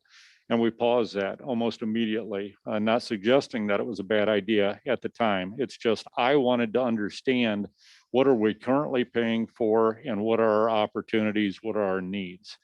And then over the course, and it's been slowed by COVID, but over the course of the last 3.5, 4 years, we've identified that the space that we are co-tenants with McLean County, and the true owner is a statutory entity called the Public Building Commission, that we were not utilizing this space, and there was opportunities, there were efficiencies in partnering with the council, I'm sorry, with the county in the space that we're currently in now.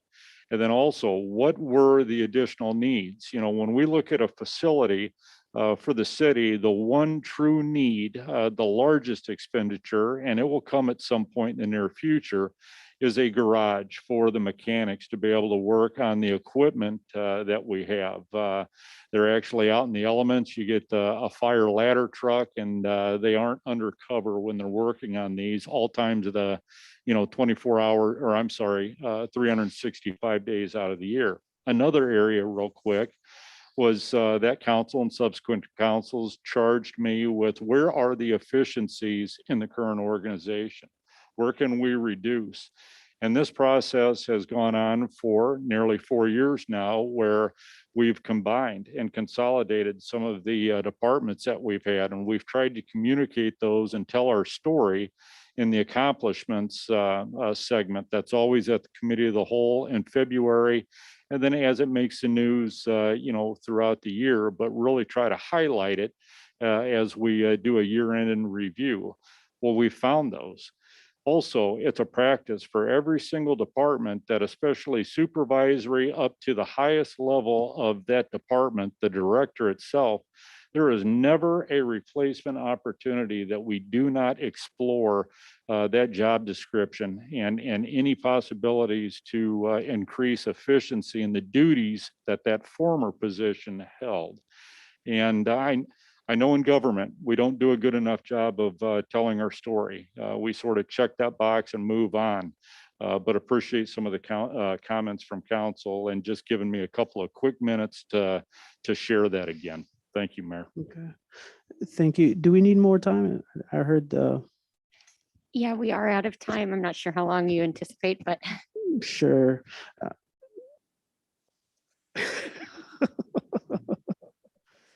Okay, we have a jokester as Mayor Pro Tem.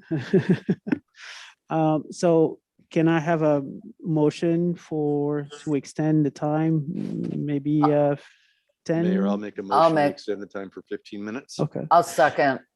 Okay, motion by Councilmember Matthews, second by Councilmember Boland. Madam Clerk, would you please call the roll? 15 minutes. yes. Councilmember Matthew, Yes. Councilmember Boland, Yes. Councilmember Motney, Yes. Councilmember Emig, Yes. Councilmember Becker, Yes.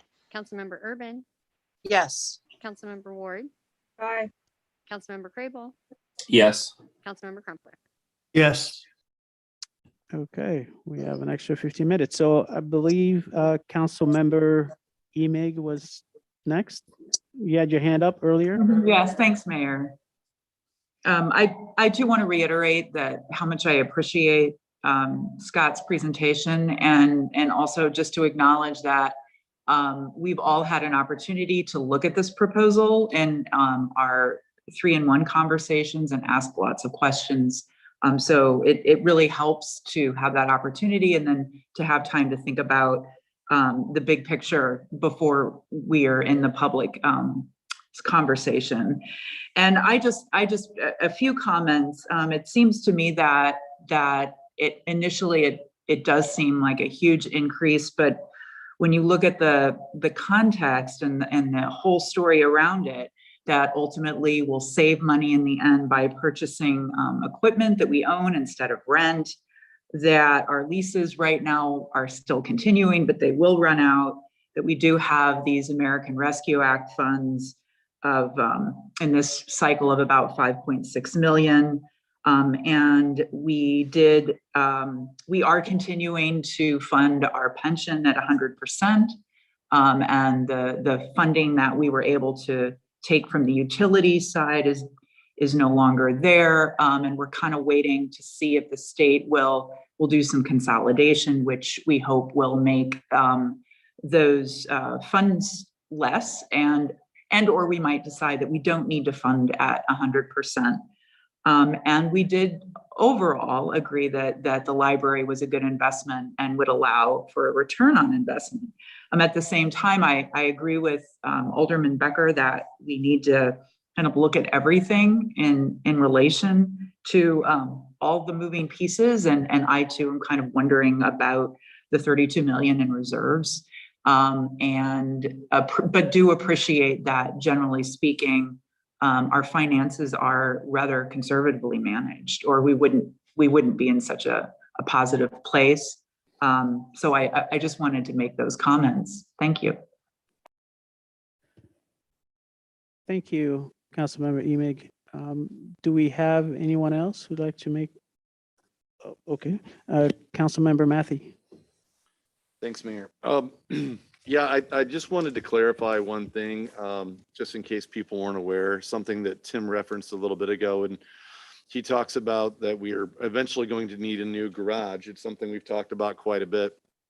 And we do have a garage that the mechanics work in. However, we have vehicles now that are so big, they don't fit in that garage. And so I've been by there before and seen an engine parked out in the gravel out in front of the garage and guys laying on their backs on the ice in the middle of the wintertime working on the equipment. So I just kind of wanted to add that clarity in there that's what the city manager was talking about on that one. And Scott, you're my favorite now for getting rid of those lease payments, right? So it's been something I've been talking about for years. Because by doing this, we're going to save the interest that we would pay to whatever bank wrote those leases. If we just pay as we go, we're not encumbering future councils. We're living within our own means there, and we're I'm sure there's a bank someplace that's going to miss that interest money, but we would rather keep that and do something better with it or give it back to the citizens in some way. So I really appreciate that you were able to make that happen this year. There was also a couple other things from the presentation. You probably are going to talk about it too, but our healthcare insurance for our employees is going up a decent chunk again this year, and that's every business in America is facing that.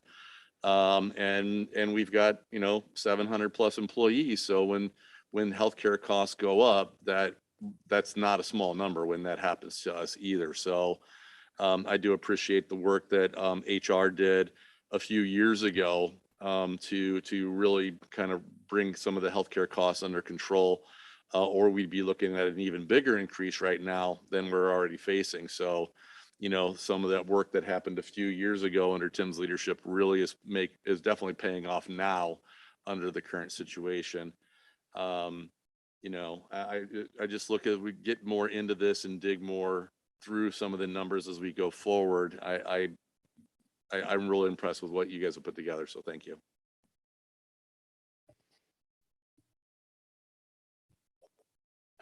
Okay, I see a couple of hands, so let's go with Councilmember Bolin, and then, well, let me go with Councilmember Ward, because she hasn't spoken yet, and then we'll go to Councilmember Bolin. Thank you. And I too would like to reiterate the thanks for the presentation and the thoroughness of it and the opportunity to have our questions and comments heard.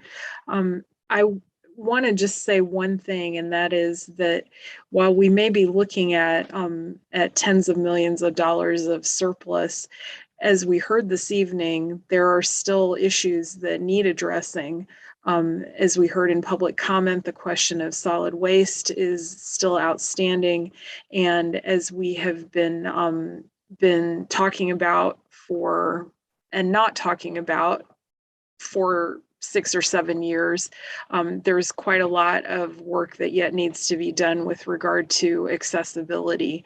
And so I think that before we move to say that we have this surplus and that means that we're not being responsible, I think that we need to keep in mind that there are still needs that need to be attended to. Thank you, Councilmember Ward. Councilmember Bolin. Well, Molly, thank you for bringing that up because that was going to sort of be related to my comment. I asked Scott to explain why there's so much there. And a lot of the stuff is earmarked. There's a lot of staff, particularly in the police department, that there's money set aside for placeholding. O'Neill Pool is coming up, and instead of bonding the entire cost, use some of that money for the down payment to keep the loan low.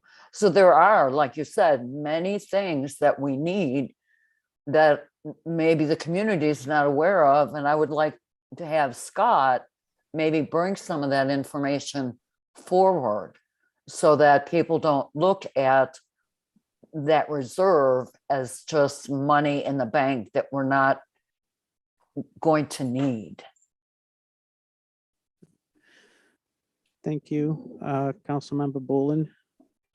Okay. So, City Manager Gleason has something to add. Thank you, Mayor. And I'll just comment to Alderwoman Bolin and Alderwoman Ward's comments. That's very true.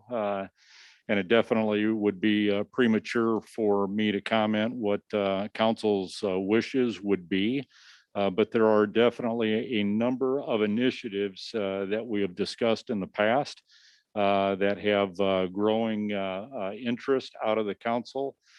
Something for the community is after this budget cycle, hopefully is adopted and approved. There will be a goal setting retreat, that we're planning, tentatively early summer, late spring, early summer, to discuss some of these surplus items, and then prioritize some of the items that we feel that we're in a position to use some of those surplus funds to be able to execute those in the community. So thank you. Okay. Did you have anything else to add, Scott? Is this the end of your presentation? Yes, sir. Oh, okay. It's All the right. I somehow thought you had I could go something on else. forever. Sure. Okay. Well, I just want to say thank you very much to not only you, but also your whole team and also City Manager Gleason. Again, for someone like me who has the perspective of many years on the council and a little bit of history, I can definitely appreciate where we've been and where we are now. And every year we've made significant improvement. One of the things that I would say that I I've always appreciated from the staff is that, we budget conservatively, but we also spend conservatively. And this is why we're in a position that we are in with a surplus of $30+ million. But in addition to that, I think others have spoken to this as well. There is an added measure of clarity and simplicity to the budget, even though it is a complex process and very difficult for you, but I think it makes the numbers very easy to digest and understandable for the general public. So I want to say thank you and really appreciate that. Job well done. Look forward to the rest of the conversation as we march towards April 11th, I think. Thank you.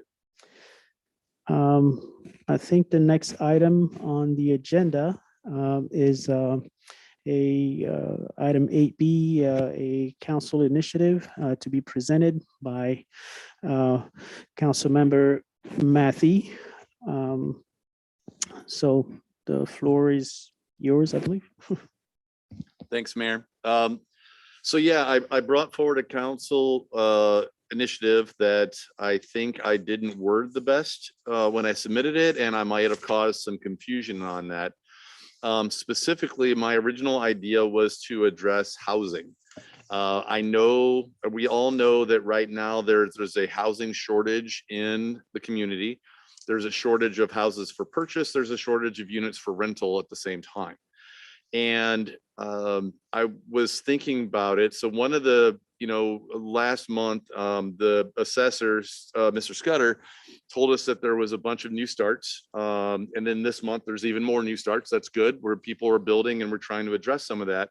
But one of the problems that we've been talking about for years is that then the continued expansion out to the far east side continues to cost the city more and more money to deliver the basic services we're responsible to out to that side. So as we continue to expand out there and the houses out there, the lot sizes are bigger, it's more money for pipes, it's more money for sewers, it's more money for roads, it's more money to get people out there to provide those services we need. As a result of the expansion we've already done, we're going to have to build another fire station out there at some point to make sure we can deliver life-saving services that people deserve out there. So I wanted to kind of think about this idea of how do we, instead of continuing to go east or to the far southwest, how do we work on infill into the areas of the city that are already built out?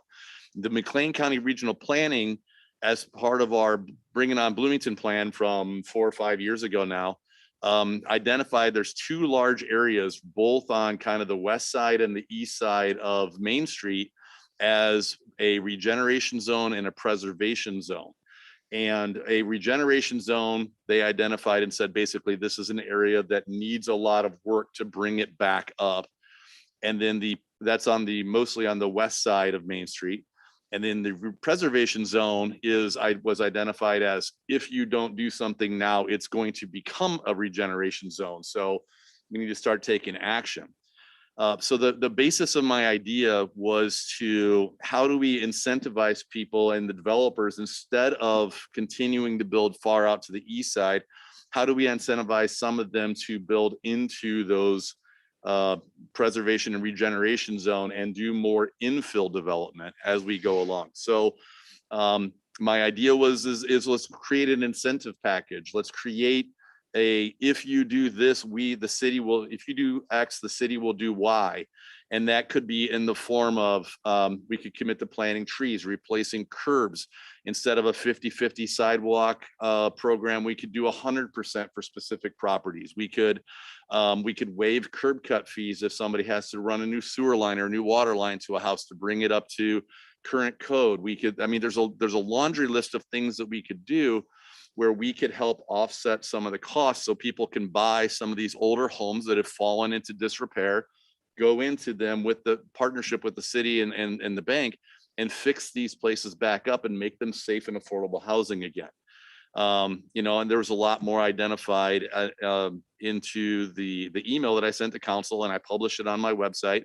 There's a on Facebook on my alderman's webpage is a very lively discussion going there. Some great ideas from residents. But I think one of the critical pieces to this is kind of thinking, okay, if we decide that this is a good idea, what's next step?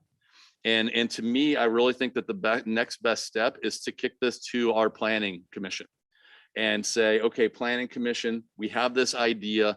We want to figure out how to incentivize more investment, more remodeling, more infill development into these areas. What do we need to do? And let planning commission work with staff, the planning staff, and maybe who also is familiar with the zoning, if they need to make any zoning changes, let them work together as a partnership and hash it out, have a couple of public meetings and stuff, and then bring it back to us, bring their ideas back forward to us, in a few months. And so it seems like we've got some really smart people in planning commission, and we've got city planning and the whole staff there and community development. And let's let them hash this out and work this and see if they can bring it back forward and bring us something really interesting to look at, and where we're reinvesting in ourselves and we're reinvesting the money that we don't have to spend to build out the all new sewer system, to build out an all new water system, to build out all new road infrastructure, where we can use what we already have. Okay, sounds good. Thank you, Alderman Matthey. This is the part that always gets challenging because council has 3 minutes to react to this. And basically, one, Jamie, I think we would need from you, what motion you would like to make. You have 3 options here. I think it was the middle one, which was do more research and bring us something together, and let's have staff work with planning commission to do that one, right? Okay, sounds good. So have staff do more to evaluate, prepare an analysis on the proposed initiative and bring it back for further council discussion. So that is the motion by Councilmember Matthey. Okay, I couldn't hear. It's Alderman Urban. I'll second that motion. Okay, second by Councilmember Urban. Okay. Council, let's just, I think we're gonna take a round, just go from one after the other very quickly.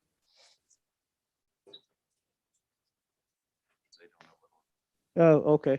Well, let's go in the order that I see you on the screen here. Let's start with Councilmember Matthey. It's been almost 9 months since I joined the council, and besides the flood, all of our conversations really have been dominated by new project work initiation and capital projects. And what I haven't seen is anyone really excited about improving basic services, simply closing our operational performance gaps and executing better. And we heard from Linda and Carl tonight, just some examples of the many things that I've observed and I've had very significant number of constituents reach out about. A year ago, staff proposed cuts to bulk waste and leaf pickup. Street lights, we spent 30,000 plus approved in May for what I thought was going to be work to simply just have our street lights work, but instead it really is a precursor to smart city investment. We've heard about sidewalks with no proactive monitoring to get ahead of repairs that need to be made to keep our residents safe, and the response time to repair exceeding a year. The streets, it goes without saying. I believe that we should resist initiating any more strategic work and allow staff to focus to close the gaps on our basic services. Just, cease initiating new work until we can get a handle on these things and really deliver and fulfill the promises of the basic needs our community has. Okay, sounds good. So your answer is no, right? That's correct. Okay, thank you. Okay, let's go with, gosh, who is switching these things on me? I was gonna go with Councilmember Crumpler. Thank you, Mayor. Very quickly.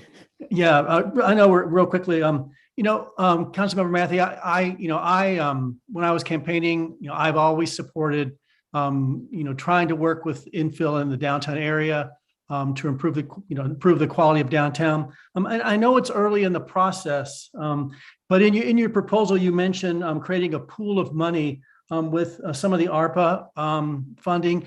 And I wonder if you could give us a sense, even a ballpark. Are you talking millions of dollars or hundreds of thousands of dollars for something like this? We haven't had a follow-up conversation. We had one conversation about ARPA money so far. Obviously, some of it we were going to commit to the storm sewer work, but we haven't had a follow-up conversation since then. So I have no idea what that looks like, if that's a couple $100,000 to start the ball rolling, or if that's $500,000, I don't know. But I was not thinking millions of dollars. I was thinking in the, under that. Okay. Okay, What's thank your you. vote? Councilmember Crumpler? Pardon? Yes, that was all I had. Okay. Go ahead. Mayor, Yes. so I think Yes we or no? actually have a motion on the table, Mhm. so we're kind of mixing the process here a little bit because we skipped the committee of the whole, Mm-hmm. right? So we moved this forward since we did not have a committee of the whole. So I don't know that they necessarily need to vote Mm-hmm. as we go around the room, but ultimately after everybody speaks, then we can, go back to the motion that was made and seconded to move it, to have staff evaluate. Okay. All right. Right. So we're not Okay. voting right this second. Okay, so I might have used the word vote too loosely. Say that again. Say I might have used the word vote too loosely. Yes, yeah. Okay, that's fine. Okay.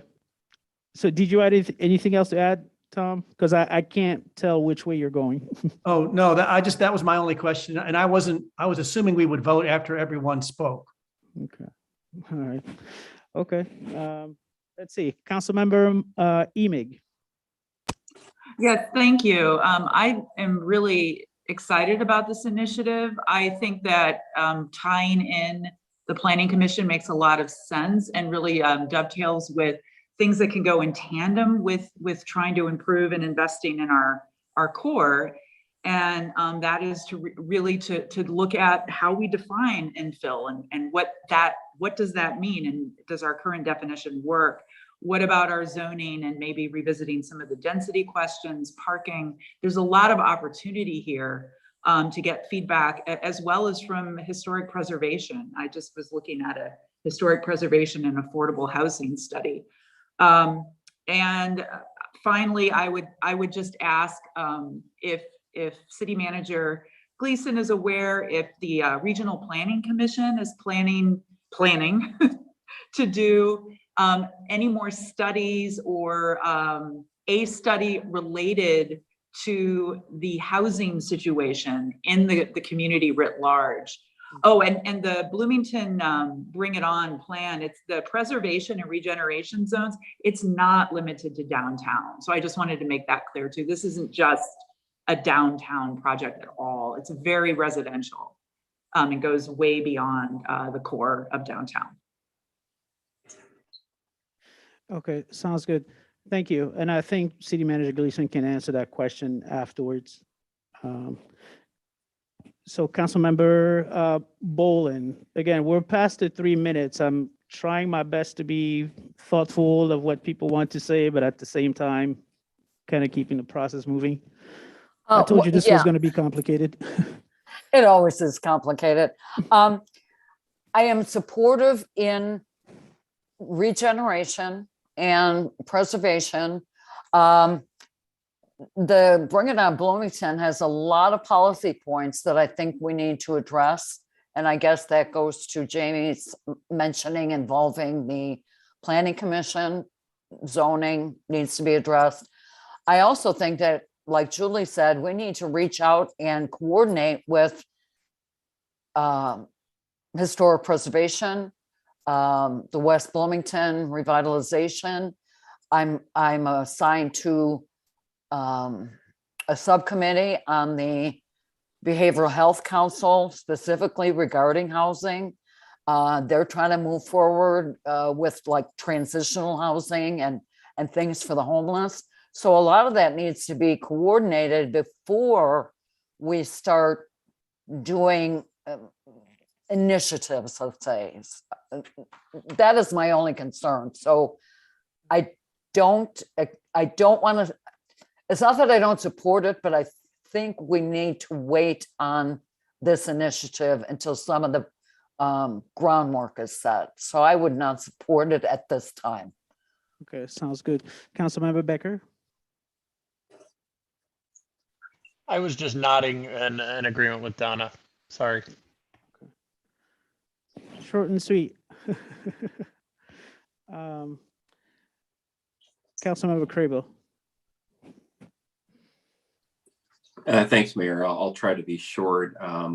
I do support the initiative, but also looking at other ways that we can improve the housing stock, especially the affordable housing stock, some things that don't necessarily cost money with regard to changes in zoning that, for instance, allow more accessory dwelling units or ADUs. Some people have called it upzoning. We have a lot of vacant homes, I believe. Is there a vacancy tax that could, potentially work to encourage development? But definitely think I'm definitely supportive at this point. Okay. Sounds good. Councilmember Ward? Yes, as I look on my weather app, the low on Wednesday is going to be -4. I suggest to you that we can't wait for affordable housing. Perhaps some folks in this community can wait for housing improvements, but the people in my neighborhoods cannot. So I would vote in favor of this. Okay, thank you. Councilmember Urban? Thank you, Mayor. I'm going to be supporting this initiative in a really different type of light than I think the others have mentioned. When I hear what Jamie's talking about and starting to fill in some of the gaps that we have in our areas, for example, in Ward 6, what I also hear there is a momentum to break the poverty cycle that a lot of people get caught in rent payments, utility payments. There's a cycle there that people are caught in and can't get out of. This is a fantastic program to move people from rentals and homeless situations into ownership, which increases the health of our city overall. So I absolutely support this initiative and am excited to see what the city can bring back to us. And I would just look at other council members and say, what we're asking here is a vote for an initiative to bring something back to us. And I'm not sure that we should be shooting down something that could generate income citywide and benefit everyone, no matter what ward that they live in. So I would ask that you reconsider, and throw your support to the initiative to see what Planning Commission and other people can bring back and show us. Thank you, Mayor. Okay, thank you very much. And Councilmember Crumpler, just to be sure, because it sounded like you had a question, you didn't really say whether or not you're in favor of bringing this back, or? Yes, I'm in favor of moving this initiative forward. Okay, sounds good. Okay, thank you. So I think it sounds like we have, Mayor, yes. if we could just take a formal vote. We have a initiative number 2 on the floor with Matthew as the first and Urban as the second. Okay, I think that's sure. the preference of Corporation Council. All right, Okay. I'll be quick. Okay. Councilmember Matthew, Yes. Councilmember Bolin, Not at this time, no. Councilmember Montney, Not at this time, and it has nothing to do with the initiative itself. It's about opportunity cost and focus. Councilmember Emig, Yes. Councilmember Becker, No. Councilmember Urban, Yes. Councilmember Ward, Aye. Councilmember Crable, Yes. Councilmember Crumpler. Yes. Okay, so this will be brought back at a later date by staff. And so they will research whatever possibilities are. Okay, based on the vote today. All right. Are we set? Done? If I could just announce the nays. Sure, So we had announce the nays. Councilmember Bolin, Councilmember Motney, and Councilmember Baxter. Thank you. Okay. Sounds good. Thank you very much. Next item on the agenda is the Finance Director's Report. And I'm going to turn it over to City Manager Gleason for some introductory remarks. So that there's no confusion, this is the finance director's monthly report, and going to turn this over to Scott. Thank you, City Manager, Mayor, Council. I'll be brief this evening.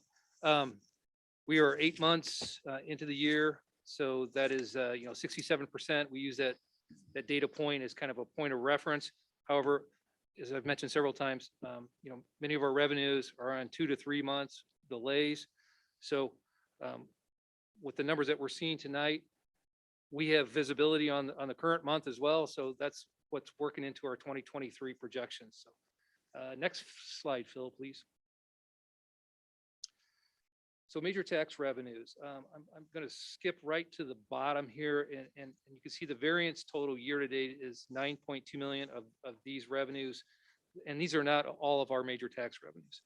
So the very first, third column, you can see for home rule, sales tax, that's only 6 months of revenues recognized to date. So in a moment, you're going to see the projection for FY 2022. It's a very, very sizable overage, cautiously optimistic. Many of these numbers are related to, or these variances are related to the new revenues in the online retail, cannabis, but also, the stimulus, and we're assuming that stimulus impact is still going to be residually kind of flowing through the coming year related to these ARPA funds. So I've highlighted a few items just to kind of once again show how the exhibit is framed. So for home rule, we have a $22 million annual budget, 6 months been recognized. We budget seasonally, so this isn't just 6 months of the 22, half the 22. It's pretty close to it though at this point in time, but we budget up and down related to the holidays, et cetera. Actual realized almost $14 million. Year-to-date overage of 2.9. You can see that compared to 3 columns over, we're $4.2 million ahead of where we were last year at this time, where we were suffering a little bit from the initial part of that year from COVID. And we took down the budget from 21 to 22 by 1.44 million. So kind of comparing the year-to-date variance, this is a new format last month, year-to-date variance of 2.9 million positive versus the 1.4 last year, puts the number a little bit more in perspective, but very positive results. State sales tax, this has also gone up substantially related to online, retail, and the cannabis. Jumping down, I don't have this highlighted, but local use, you can see that is down. At prior year-to-date variance is $265,000 down. And that's because those tax dollars have moved up from that category into state sales tax. We were getting a per capita allocation of online. And then when the legislation changed last January, we started receiving those tax dollars direct in state sales tax and home rule. Replacement tax, you can see that our budget is 1.6 million. And year to date, we've actually received $1.7 million so far. So corporate income tax, we reference a lot of IML projections and explanations. Corporations are doing very well related to some of these stimulus dollars. Certain sections of the economy are doing very, very well.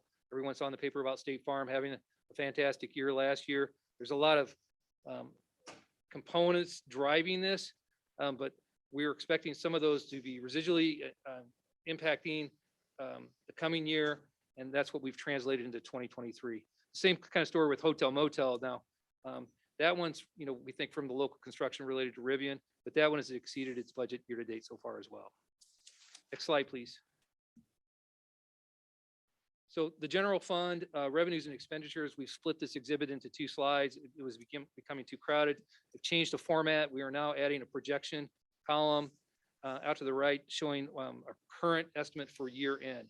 So just rolling down the projection budget adjustments, you can see, we're looking at $17 million over budget, better than budget for taxes. And if you recall from the budget presentation, we took taxes down by over $3 million. So that's still a $14 million increase over the budget that we're projecting right now. Over $5 million of that is new. The rest driven by, the earlier part of the year, we had pent up demand and federal stimulus. I'm going down the line. Charges for services, I'll just comment on that. We've taken that one down by about 876,000 related to reductions in the BCPA revenue, the ICE and parking, with the Market Street garage still not charging at that location. Next slide, please. Expenditures. All of these budget adjustments that we have, from salaries all the way down through other intergovernmental expense, those basically net to zero. So $80,000 projecting over in salaries, and that's given that we have a $2 million offset in salaries for vacancy savings. So you could talk to the HR director. We have a very challenging situation at the city. I think we've been running between 30 and 35 open positions for the general fund all year. So that $80,000 overage is net of the $2 million vacancy savings we have incorporated into that line item. Jumping down almost all the way to the bottom, other expenditures, you can see that we have that $4.1 million over budget, but in the notes section, you see that includes use of ARPA funds of 4.8. We've allocated some ARPA funds, American Rescue Plan Act funds, already to the Locals Colton project and the hydraulic modeling for the East Street retention basin potential. And so that's why it's just showing 4.8 million. And then here on transfers out, we have 6.8 million where we're showing a transfer the capital improvement fund related to utilizing $6 million from additional surplus from the current year for a down payment on the O'Neill pool. So since we're having such a good year, we're showing that as a down payment on the pool. Rolling down to the right, the projected year end, I'm just going to jump down to the bottom here. The council member Crable asked me what the projection was for 2022, and you can see it's almost $34.5 million. So that's a very good number. Sounds like there's a lot of initiatives being put forward. I will, cautionary comment. We do have global exposure now. It's very apparent related to COVID. The Fed won't be able to bail out the economy like it did, I think, if we have another go around of this. So just, cautionary comment there, but that's very, very positive development for the year. Next slide, please. Enterprise funds, very quickly, just jumping down to the revenue trend. We should be about 67, 68%, 8 months through the year. You can see all of our revenues are trending fairly well. I mean, the arena's down. Haven't had too many shows yet. There was a comment about solid waste a couple meetings ago. I just want to explain, this is a very high level summary exhibit. We put in our commitments or POs, we call them encumbrances. As soon as we sign a PO, like for landfill expenses for an entire year, that shows on the financial statement from the get-go. So that's why these funds are showing a little bit upside down out of the gate. And so they're all doing well at this point in time. So I know I'm rushing, but I will just stop. Let's go one more slide, Phil. Sorry, excuse me. I want to mention every time that these reports can be found online at these addresses, and all the historical reports are out there as well. If anyone wants to do any research or look and see and print these out, and they're available prior to the meetings. So having gone through that, I'll pause for questions or comments. Okay. Thank you, Scott. Do we have any questions from council?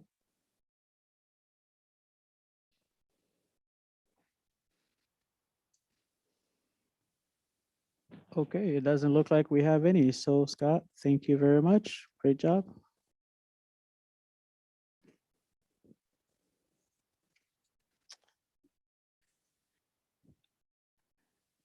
Okay, our next item on the agenda is city manager's discussion. Thank you, Mayor. I think I have 2 slides, don't I, Phil? This one, sponsored by Ferrero. So this is going to be the sweetest spot in town. Tour de chocolate. February 4th, here in the downtown. So this is a First Friday event. Next slide. Indoors farmers market. This is continuing to be very successful, very well attended. Next one is February 19th at the arena, 9 a.m. to 12 p.m. And were there any other slides? And real quick, I wanted to comment to the council initiative, the confusion. We typically, this was the first reading of Alderman Matthey's council initiative, typically would have been read at the committee of the whole, but that was the sole agenda item that we had for the committee of the whole. And you know, it is IDPH recommends that if you can cancel or reschedule based on a smaller agenda schedule to cancel, and that's exactly what we did last time. And then also a question came up about regional planning.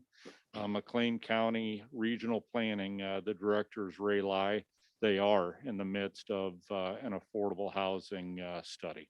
Thank you, Mayor. Okay, thank you. Next item on the agenda is mayor's discussion. Just want to say, you know, that it's good to be back. I was away for a little while. I want to thank Mayor Pro Tem Jamie Matthey for filling in for me. And no, he did a really good job. Of course, the time away was kind of needed, you know, for me to be with my parents who are aging. So it was important for me to be there and spend some quality time with them.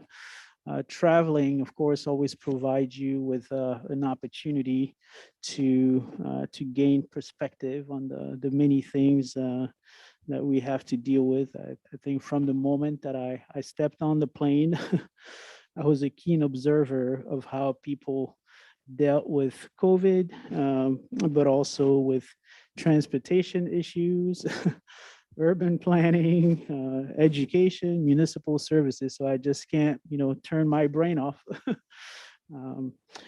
So it certainly gave me added perspective for the job that everyone does here at the city, but also the county, and the collaboration that happens between the various partners to make all of this work. You know, speaking of COVID, I just want to say that, you know, while the numbers, it appears that the numbers are heading down, I again want to urge caution and remind folks to continue to practice the basics, meaning washing hands, wearing a mask when in public, and socially distancing. And you have to remember that it not only helps with COVID, but it also is general good hygiene that can keep people from getting sick and keep diseases at bay. So in the spirit of being more cautious, I think you can anticipate that, you know, council meetings in the month of February, at least for a good part of it, you know, as well as boards and commission meetings. You know, we're considering to hold those virtually as well, just so that we you know, we just stay cautious and stay safe. So that's all I have, and I'm going to turn it over to council members to see if you have anything else to add.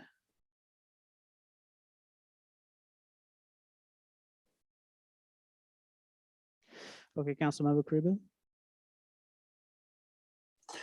Thanks. I just wanted to remind everyone, last meeting we tabled the vote on the license plate readers tomorrow. The Tech Commission is having their meeting at 4 p.m. At the government chambers right there, but it's also going to be held, shown virtually, live streaming. You can correct me if I'm wrong, but I conferred with Tim on that, and Jeff Jurgens, and I think 10 people can attend in person. And then the PSCRB is having their meeting on February 3rd, also virtually. There will be a location, but unclear where that will be at this point. Jamie or Tim, if you want to correct me that on any of that, that'd be fine. That's all I have. Thank you. And it doesn't look like I see any other hands. So, oh, okay, Councilmember Matthew. Sorry. Just to add on to what Jeff just said, for the Tech Commission tomorrow, specifically, I think what we're going to be talking about is more policy and privacy policy that the chief had sent out to council, and to kind of go through that. That's really what we're going to be focusing on is if council decides to do this, what would be the policy behind how it's done? So that's, that's the direction that I understand we're going to do. Okay, Councilmember Monty, sorry, Councilmember Ward. You're muted. Sorry, I lowered my hand instead of unmuting myself. Just a reminder that the McLean County Health Department is again sponsoring vaccine clinics for children ages 5 to 11 Tuesday, that's tomorrow, from 1 to 3 p.m. and Monday from 3 to 6 p.m. Both at the Grossinger Motors Arena. Thank you. Okay, at this point, we do have an executive session. So I'm going to ask for a motion to enter into executive session per section 2 of C12 of 5 ILCS 120 to discuss a claim settlement. Is I'll there make such a that motion. Okay, motion by Councilmember Buller. Is there a second? Second. Okay, second by Councilmember Emig. Madam Clerk, could you please call the roll? Councilmember Matthew, Yes. Councilmember Bolin, Yes. Councilmember Motney, Yes. Councilmember Emig, Yes. Councilmember Becker, Yes. Councilmember Urban, Yes. Councilmember Ward, Aye. Councilmember Crable, Yes. Councilmember Crumpler. Yes. Okay, thank you. Council is entering executive session per section 2 of C12 of 5 ILCS 120 to discuss a claim settlement. The room must be cleared during executive session. Council will resume the open session meeting following executive session. No additional action will be taken except to adjourn regular session.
We ready?